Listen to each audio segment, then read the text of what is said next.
Συμβεί, είναι ο Βασίλης Ζήσους. Τι λες εσύ? Εγώ είχα να πω ότι ο Βασίλης Ζήσους λέγομαι, φοιτητής πληροφορικής και εγώ, όπως ξέρετε. Λοιπόν, εγώ, η μόνη μου ελπίδα ήταν να περάσω στη Λάρισα, για λόγους οικονομικών, έτσι. Και επειδή είμαι Λαρισαίος, ξέρω ότι η σχολή μου είναι πάρα πολύ δυνατή, έτσι. Και ευχαριστούμε πάρα πολύ που μας δεχθήκατε. Ευχαριστούμε πάρα πολύ που μας δεχθήκατε. Εγώ χαρά μου είναι. Ωραία. Και ουσιαστικά εμείς είμαστε 2.500 φοιτητές, ενώ 2.500 φοιτητές ενεργοί, ενώ η Λαμία έχει 500. Τα κτίρια τα δικά μας είναι πολύ πιο ανακαινισμένα, πιο καινούργια βασικά. Και μάλιστα... Δηλαδή προτείνεται να έρθει η Λαμία στη Λάρισα? Δεν ξέρω. Γιατί εκεί δεν το ξέρουμε, ο Υπουργός ξέρει. Πρέπει οπωσδήποτε να γίνει αυτή η μετακίνηση. Υποτίθεται ότι πρέπει. Τώρα... Υποτίθεται.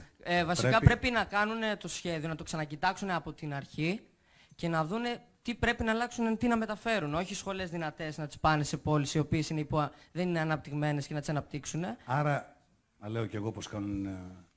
Συμφωνείτε εν μέρει με το σχέδιο, αλλά διαφωνείτε σε μερικά σημεία? Να το ξανακοιτάξουν όλο από την αρχή με σωστά ακαδημαϊκά κριτήρια. Όχι δηλαδή να πάμε. Ελπίζουμε ο Υπουργός, γιατί έχει δώσει δέσμευση ότι θα παραμείνει το τμήμα, να το τηρήσει και να μην λέει αερολογίες. Να είσαι σίγουρος. Να είσαι σίγουρος, Κοιμήσου απόψε μια χαρά. Όσο ζω ελπίζω. Καλά και μπράβο. Δεν θα ζεις για πολύ, τελειώνει και η ελπίδα σου.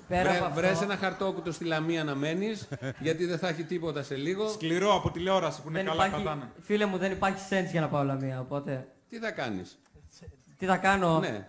Θα σταματήσεις. Αυτό που κάνει ένα πολύ μεγάλο ποσοστό δυστυχώς. Θα σταματήσεις. Φεύγει σε άλλη χώρα. Και αυτό είναι το λυπηρό.